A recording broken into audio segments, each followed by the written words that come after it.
Prendre du muscle, c'est pas si compliqué que ça. On a l'impression qu'il faut manger comme un ogre pour prendre de la masse musculaire, mais je vous garantis que même si vous êtes en perte de poids, vous pouvez construire du muscle sans problème. Et pour prendre du muscle, avoir des gains, c'est simple. Il faut déjà de 1 un stimulus d'entraînement avec des progressions sur des charges, du volume, de l'intensité. C'est ça qui va venir activer le développement musculaire. Ajoutez à ça une bonne récupération avec un bon sommeil, une diète suffisante pour créer, on va dire, un environnement favorable à ce développement. Et quand tout ça est en place, le meilleur indicateur d'un gain musculaire sur long terme, c'est simplement votre progression sur vos performances à la salle de sport. Et c'est pour ça que même en perte de poids, si vous gardez un bon entraînement, une bonne diète, une bonne récupération, malgré on va dire les calories qui descendent, si vous avez une progression à la salle de sport, c'est bon signe. Et c'est aussi pour ça qu'en prise de masse, ça ne sert à rien d'envoyer des tonnes de surplus calorique inutiles.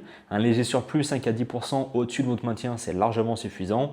Et derrière, il faut bien justifier l'apport de calories en plus si on a besoin. Stagnation, fatigue, baisse d'énergie. Là, vous rajoutez des calories et c'est reparti. Et gardez bien en tête que le gras que vous allez accumuler lors d'un surplus calorique injustifié, derrière, il faudra le virer. Ça va juste rallonger votre cut et ça, c'est juste chiant. La prise de muscle, c'est un process qui prend énormément de temps. Il faut l'accepter, mais si vous faites bien les choses, il n'y a aucune raison pour ne pas prendre de muscle.